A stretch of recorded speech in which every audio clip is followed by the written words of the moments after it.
يا ربي بالمصطفى بلغ مقاصدنا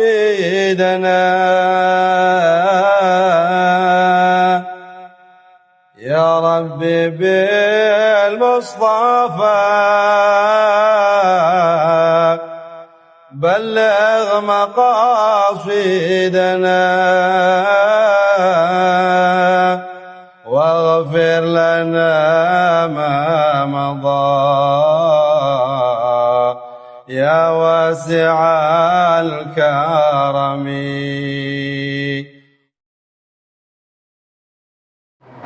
Salah satu ciri orang bertakwa adalah memiliki sifat malu.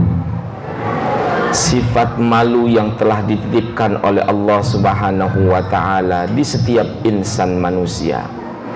Tentunya sifat malu itu ada yang bersifat naluri, dan sifat malu juga ada yang bisa kita dapatkan karena kita mengetahui hakikat Allah Subhanahu wa ta'ala. Rasulullah sallallahu alaihi wasallam dalam sebuah sabdanya, istahyu minallahi haqqal haya. Malulah kalian semua kepada Allah dengan rasa malu yang benar-benar dan hakiki. Man istahya minallahi haqqal haya falyahfadhir ra'sa wa ma wa'a.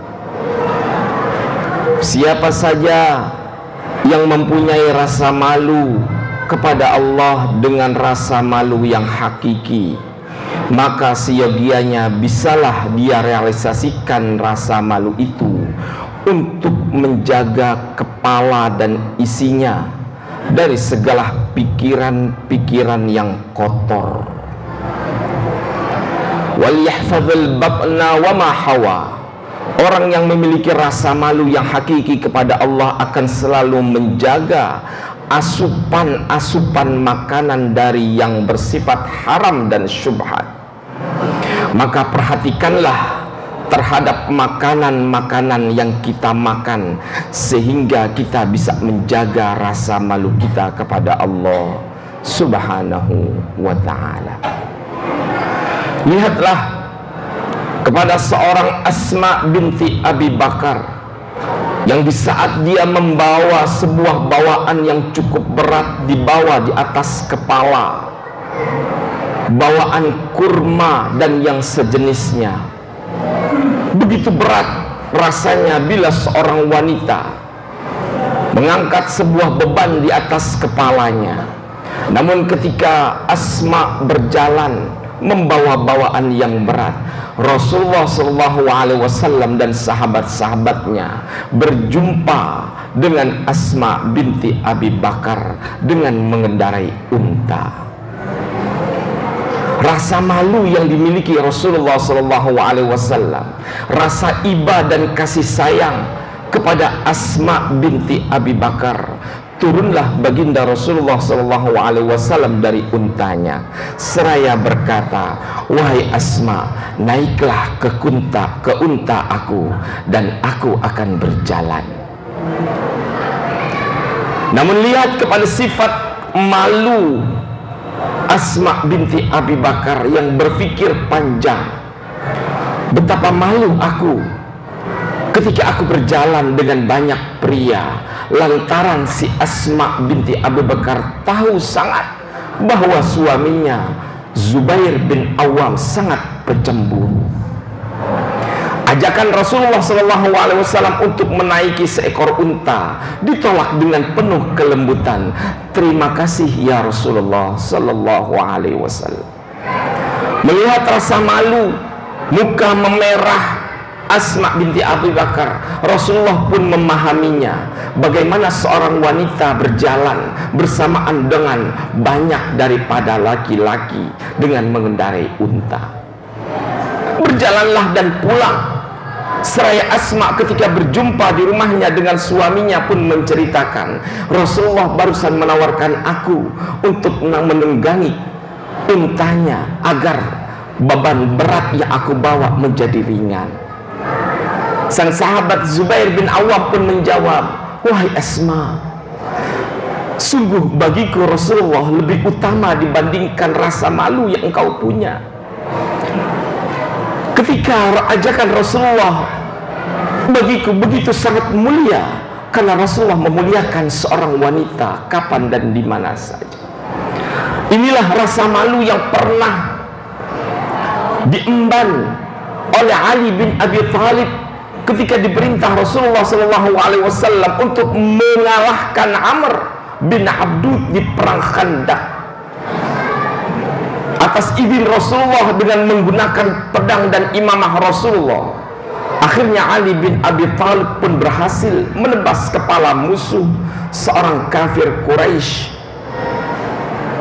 yang bernama Amr bin Abdud. Seraya pulang dengan rasa gembira, kemudian ditanya oleh sahabat-sahabat lainnya, wahai Ali bin Abi Thalib, engkau telah mengalahkan musuhmu, mana harta rampasan yang engkau bawa? Di hadapan baginda Rasulullah SAW, Ali bin Abi Thalib pun akhirnya menjawab, wahai teman-temanku, ya Rasulullah, aku malu untuk mengambil harta rampasan yang aku dapat dari Amr bin Abdud, lantaran harta rampasan yang dia miliki berada di sisinya, dan saat itu dia sudah tidak berbusana. Rasa maluku melihat aurat melarang aku untuk mengambil harta rampasan yang merupakan hak yang aku miliki. Lihat kepada rasa malu yang dimiliki oleh Umar bin Khattab, malu untuk tidak meminta maaf. Ketika Umar bin Khattab menentukan bahwasanya mahar yang akan diberikan oleh seorang laki-laki yang ingin menikahi calon istrinya harus dibatasi dengan batasan yang benar-benar memiliki ketentuan. Kemudian dibantah oleh salah seorang wanita dan nenek tua, wahai Umar, ketika Allah melafazkan kintara, sebuah mahar bagi seorang wanita tanpa batas, kenapa engkau datang membatasinya? Bukankah ini adalah sebuah penyelewengan yang bisa dianggap salah oleh rakyatmu?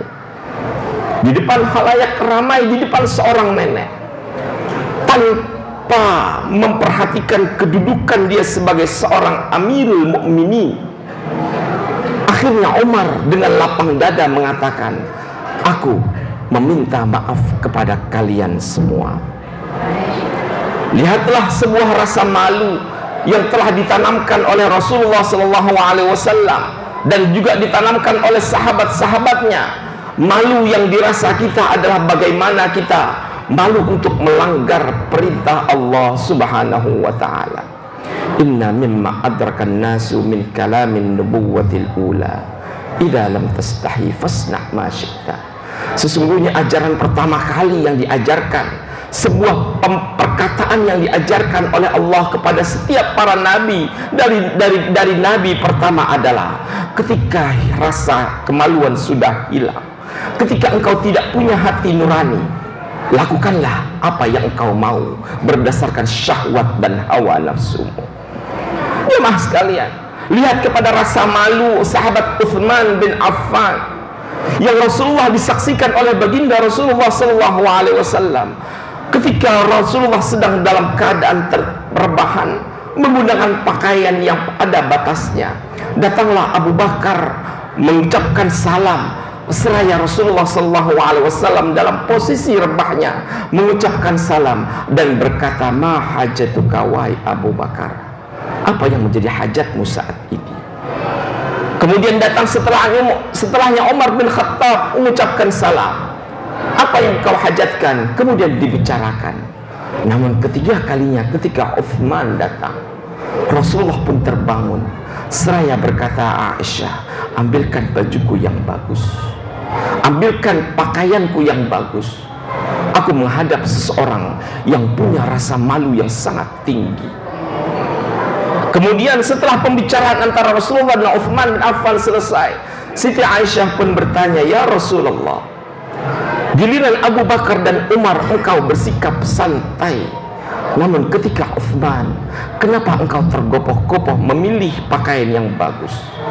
Kemudian Rasulullah pun menjawab, wahai Aisyah, tahukah engkau, bukan hanya aku, para malaikat pun malu berhadapan dengan Uthman bin Affan yang memiliki sifat malu yang begitu sangat tinggi. Ketika ditawarkan kepadanya sumbangan untuk Jaisul Usrah, rasa malu kepada Allah, akhirnya Uthman bin Affan menafkahkan seluruh, bahkan sebagian besar hartanya untuk peperangan yang dikomandani Rasulullah SAW yang disebut sebagai Jaisul Usrah. Inilah yang harus kita tanamkan, rasa malu terhadap pelanggaran syariat Islam yang harus ditanamkan kepada kita semua guna menggapai surga dan jauh dari neraka.